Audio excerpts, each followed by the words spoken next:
So on a recommendation from a friend who kept nagging me to pick this headphone up, I reluctantly bought it. And I reluctantly bought it because AKGs historically have not scored very high with me. But I was wrong, 100% wrong in fact. This headphone is now my top recommendation for a $100 closeback headphone, and that headphone is the K361 from AKG.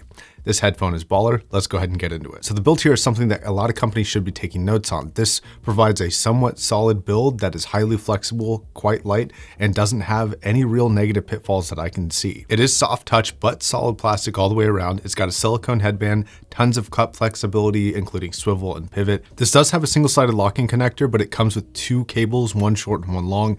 The pads are pretty high quality at the price point at least, and easily removable, which is a big bonus and something that I think every headphone needs to be able to do. However, they do get a little bit hot, similar to basically every closeback headphone. If you wear them for a long enough time in a hot enough room, you are going to sweat a little bit. And all of this is happening in a pretty lightweight package that doesn't creak or crack or anything when you spread it apart and give it a little bit of stress. It's pretty solid. Now this headphone is pretty efficient, also coming in at 32 ohms at 114 dB per milliwatt. Now, I would personally recommend something like a shit Fulla with this at $100. I think that's awesome, especially if you plan on gaming and adding a microphone to this, but you don't need it. And this thing actually sounds pretty great just off of an iPhone at about 75% volume is about the max I was playing this at, which at the $100 asking price, I think is a really big selling point. So that way you don't have to invest a whole lot of extra money to get an amplifier. And one thing I do want to draw attention to here is that these are absolutely a fully closed back headphone. So they're not semi-closed and you can't really hear a whole lot that's going on. It's not as effective as active noise cancellation is, but if you put these on, you're going to have a hard time hearing other people's voices. So you can hear yourself pretty loudly, but voices in like an office environment, this is absolutely cancel it out. Not that too many people are working in offices right now. Now, regarding the sound quality, I'm surprised at how uncompromised this headphone is for the price. I think this checks all the major boxes of audio and even checks some boxes that some more hardcore audiophiles would pay attention to. Now, I'm gonna start off with some of the worst features and work my way up to some of the best.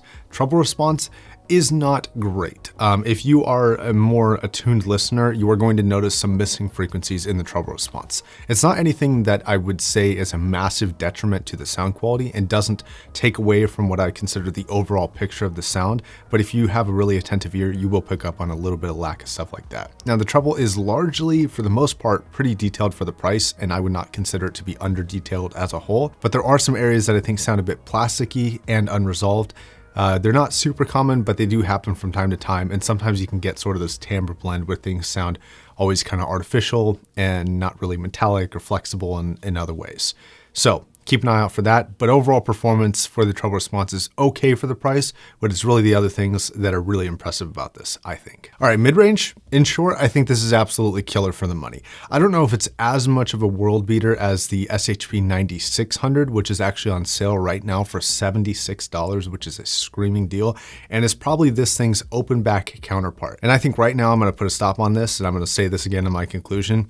If you are looking for an open back headphone, I would probably pick the 9600 over this, but if you're looking for a closeback headphone, I would recommend getting this wholeheartedly. And honestly, for top two for any category of headphones under $100, I would pick either this one or the 9600, just depending on your needs. Now, I do think in that comparison, the 9600 provides a little bit more openness and kind of isolation for the vocalist, but I'm actually surprised at how clear and concise and isolated the vocals are on this headphone as a closeback headphone. It's actually really impressive. And you're gonna get really great timbre, body, texture, all of that fun stuff from all of your vocalists. There is one issue with upper female vocals. Well, sometimes they'll have a little bit of extra heat, but I find this to be a very evasive feature that I can't always trigger with my normal tests. For example, I listened to Dance Monkey by Tones and I, and that song, for whatever reason, makes most headphones kind of fail.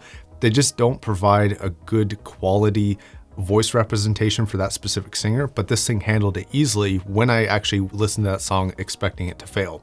So I can't find exactly what specific frequencies are triggering this, just know from time to time your vocalists are going to be a little bit more forward than you might prefer. Okay, bass from an audiophile perspective is actually pretty awesome. It's very deep, it goes quite low, and it hits quite hard with very little but a tiny bit of bloat. Now, it's not technically perfect, but I think it's more than acceptable and is unfortunately pretty standard at this price range, especially for a closed-back headphone. And this is one of the better and cleaner implementations of bass response of a closed-back headphone. This is not going to rock your socks off and hit super crazy hard and rattle your ears or anything like that, but it will provide a very clear, very deep experience with multiple layers to the bass response and an abundance of texture in the bass. So you're gonna be able to play everything under the sun, from large scale orchestra music to more soundtrack based music to Billie Eilish to, you name it, rap, R&B, EDM, whatever you choose. I think this is going to satisfy a lot of people in terms of quality.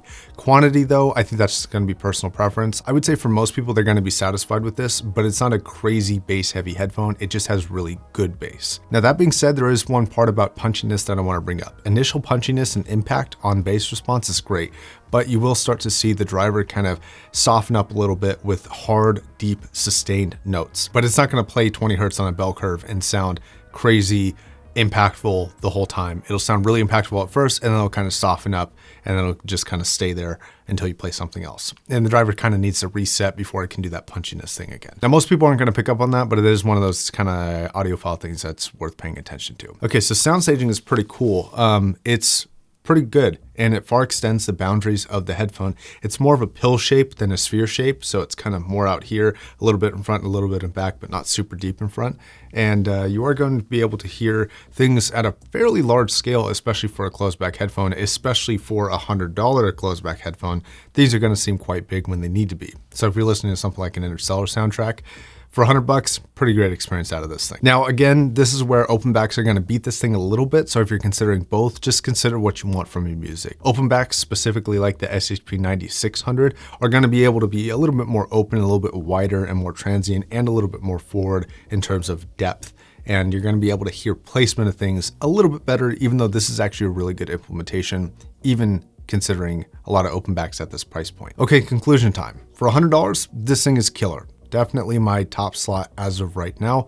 Let me know if you think anything in particular would beat this. If anything gets enough feedback, I will review that and compare it against this. That being said, if you're looking for any sort of buying guide, I would probably recommend picking up the 9600 if you can run open backs in your environment, which are going to let sound in and sound out. So if you're in a public place, I wouldn't recommend it. I would probably still pick up the 9600 over this, especially since right now you're saving about 25 bucks on it. I'd 100% do that. But if you all the time or even some of the time need a closed-back, I think that this is awesome. But be aware of the upcoming summer months. Okay, guys, thanks very much for watching. Until the next video, my name is Josh, signing off. Peace.